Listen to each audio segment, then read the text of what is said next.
नमस्कार दोस्तों, मैं दिनेश गुप्ता। आजकल क्या चल रहा है? हर जगह यूट्यूब, फेसबुक, न्यूज़ चैनल्स, सब पे हर जगह अफगानिस्तान, तालिबान छाए हुए हैं। आखिर क्या रायता फैला है? आज हम उस रायते को समेटेंगे आज के वीडियो में। ये तालिबान क्या चीज़ है और उसके इतने न्यूज़ क्यों, और हमारा मतलब इंडिया का वहाँ क्या इंटरेस्ट छुपा है? जनरली बहुत सारे सवाल हैं लोगों के मन में, और बहुत सारे लोगों ने मेरे से पूछा भी है कि अफगानिस्तान में चल क्या रहा है। अमेरिका, रूस, पाकिस्तान, चीन, इंडिया जैसे देश वहां पे कर क्या रहे हैं। हम बात करते हैं अफगानिस्तान के मुद्दे पे।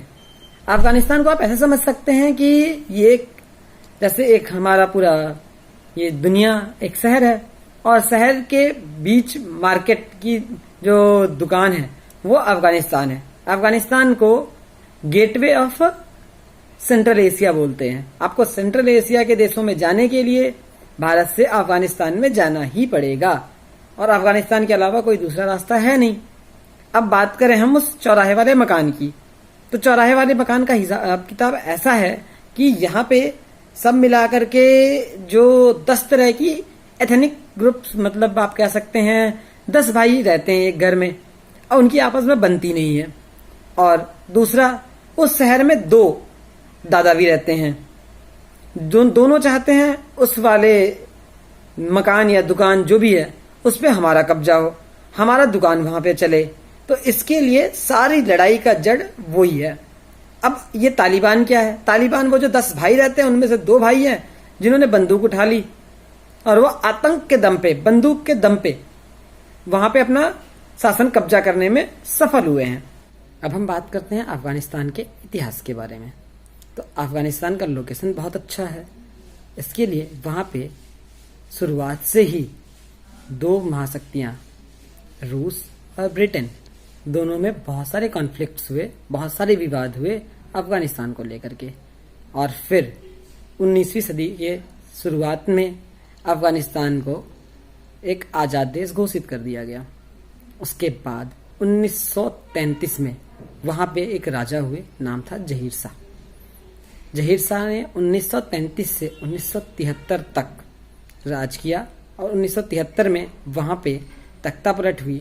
और तख्ता पलट होने के बाद वहाँ पे खान नाम का एक व्यक्ति, जो कि अपने आप को प्रेसिडेंट और प्रधानमंत्री दोनों बोलते थे, उनका राज आ गया, और इसको बैक किया था रूस ने।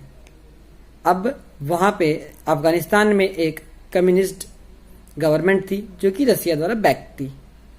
इसके बाद एक कम्युनिस्ट देश में होता है कि बहुत सारे रिफॉर्म्स लाए जाते हैं, लैंड रिफॉर्म्स और वहाँ के लॉ एंड ऑर्डर के लिए रिफॉर्म्स।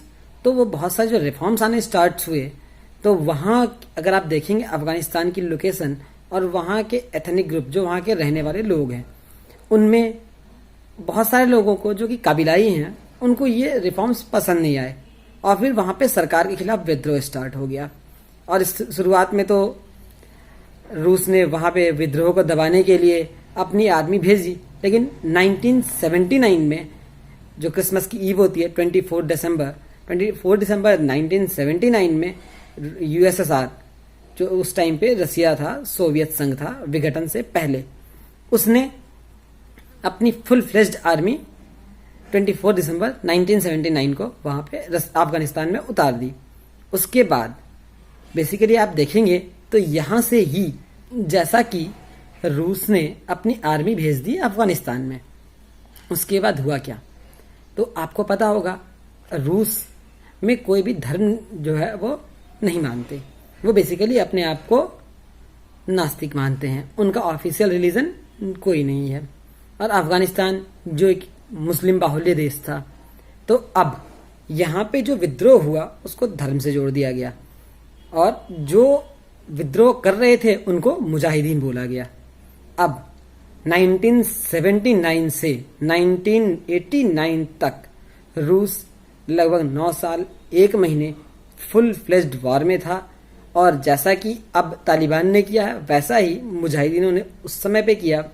और एक फुल फ्लेज्ड वॉर जो कि रूस और मुजाहिदीनों में था, मुजाहिदीनों ने गुरिल्ला वॉरफेयर के रणनीति के तहत उस वॉर को जीत लिया और 1979 से आया हुआ रूस उसको 9 साल के अंदर ही समझ में आ गया था कि ये वॉरफेयर वो नहीं जीत सकते। अब 1989 रूस जा चुका था, अफगानिस्तान में एक अंतरिम सरकार थी और वहाँ पे कबीलाई लोग थे।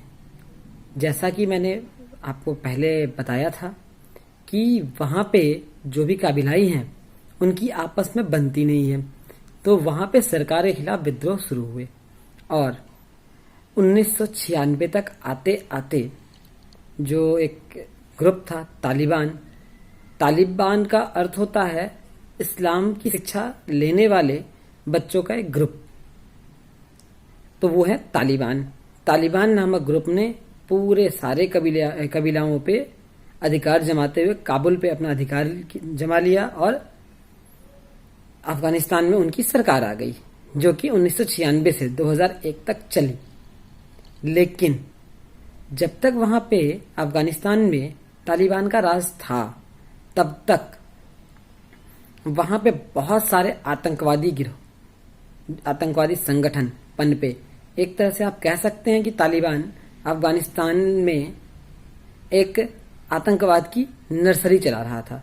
कोचिंग सेंटर्स खुले हुए थे और ऐसे ही कोचिंग सेंटर्स में एक था अल-कायदा और उसका प्रमुख ओसामा बिन लादेन, जिसने आगे चल के 9/11 का हमला किया था। कहाँ पे? अमेरिका में जो वर्ल्ड ट्रेड सेंटर के जो 2 ट्विन्स टावर थे उन पे अटैक किया और उस अटैक में 3000 लोग मारे गए। 3000 लोगों की जाने जाने के बाद अब अमेरिका को इस हमले का बदला लेना था। तो अमेरिका ने, जो कि उस समय तालिबान का शासन था अफगानिस्तान में, तालिबान सरकार को कहा कि आप ओसामा बिन लादेन को हमें सौंप दो या तो हमले के लिए तैयार रहो। तो तालिबान ने ओसामा बिन लादेन को अमेरिका को सौंपने से मना कर दिया। उसके बाद अमेरिका ने हमला किया और तालिबान की सरकार गिर गई।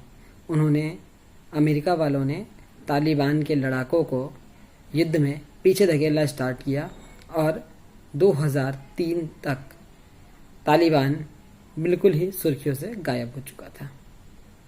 अब वहाँ पे एक अंतरिम सरकार बनी और उसके बाद हामिद करजई वहाँ के राष्ट्रपति बने। 2011 का साल आ चुका था और अफगानिस्तान में चुनाव भी हुए थे। हामिद करजई फिर से राष्ट्रपति चुन के आए थे और तभी पाकिस्तान में ओसामा बिन लादेन को ढूंढ लिया गया और अमेरिकियों ने उन्हें वहीं पे मार दिया। तब तक अफगानिस्तान में नॉर्मल सी आ रही थी, लेकिन 2017 तब डोनाल्ड ट्रंप अमेरिका के राष्ट्रपति बन के आए और उन्होंने अमेरिका के सैनिकों को वापस बुलाना शुरू किया। लेकिन तब तक धीरे धीरे तालिबान वापस अपने अस्तित्व में आ चुका था और उसके छिटपुट हमले जारी थे। बात 2021 की आई और जैसा कि डोनाल्ड ट्रंप अपनी सेना वापस बुला रहे थे, वहाँ पे सेना को उन्होंने 20% हर साल बुलाना स्टार्ट किया। लेकिन 2021 में जैसे ही जो बाइडेन राष्ट्रपति बने, उन्होंने एक बार में अनाउंस किया और 31 अगस्त तक का डेडलाइन फिक्स किया कि अमेरिका अब अफगानिस्तान में नहीं रुकेगा, वो अपने सारे सैनिकों को वापस बुला लेगा। और ये सुनते ही तालिबान में एक नई जान आई और तालिबान के लड़ाकों ने हमला करके लगातार अफगानिस्तान की सरकार को और अफगानिस्तान की जो ऑफिशियल आर्मी थी उनको हराते हुए काबुल पे कब्जा जमा लिया। और आज जो डेट में हम देख रहे हैं, जो इतनी मुश्किलें, इतना सारा प्रॉब्लम काबुल के एयरपोर्ट पे चल रहा है, ये सिर्फ इसलिए कि तालिबान एक रेडिकल थिंकिंग वाला ग्रुप है। उसकी जो सोच है बहुत पुरानी इस्लामिक सोच है और लोगों को लगता है कि तालिबान के आने के बाद अफगानिस्तान में शरिया कानून लागू हो जाएगा और महिलाओं का, बच्चों के अधिकार समाप्त हो जाएंगे, मानवाधिकारों का खुले रूप से हनन होगा। इसलिए लोग वहां से जान बचाकर भागना चाह रहे हैं, जिसमें कि सिर्फ अल्पसंख्यक ही नहीं, जो वहां पे मुस्लिम समुदाय के लोग हैं या ऐसे लोग जो पहले गवर्नमेंट जॉब में थे, अमेरिकी आर्मी को सपोर्ट करते थे, अफगान के ऑफिशियल आर्मी को सपोर्ट करते थे, उनको तालिबान टारगेट करके मारेगा। इस डर से लोग वहां से पलायन करने को मजबूर हैं और दूसरे देशों में शरणार्थी बनकर जाने को मजबूर है। अब हम बात करते हैं कि अफगानिस्तान में भारत का क्या इंटरेस्ट है, भारत को अफगानिस्तान में क्या मिलेगा, हमने वहाँ क्या लगाया है। तो जैसा कि हम सब जानते हैं कि इंडिया एक आने वाले टाइम में ग्रोइंग मैन्युफैक्चरिंग हब है। अब हम सामान बना के बेचेंगे तो जरूर, और सेंट्रल एशिया एक बहुत बड़ा मार्केट है जो कि अभी भी अनटच्ड है। तो इसके लिए हम लोगों ने ईरान के एक पोर्ट, चाबहार पोर्ट को डेवलप किया और उसके बाद हम वहां से by road, bye rail Afghanistan, Iran से अफगानिस्तान, अफगानिस्तान से सेंट्रल एशिया तक पहुंचेंगे। और इसके लिए हमने अफगानिस्तान में ह्यूमैनिटी के डेवलपमेंट के लिए, वहां पे रह रहे लोगों के भलाई के लिए बहुत सारे फ्रेंडशिप प्रोजेक्ट किए हैं। जैसे कि हमने वहां पे एक हाइड्रो प्रोजेक्ट डैम बनाया है, सलमा डैम।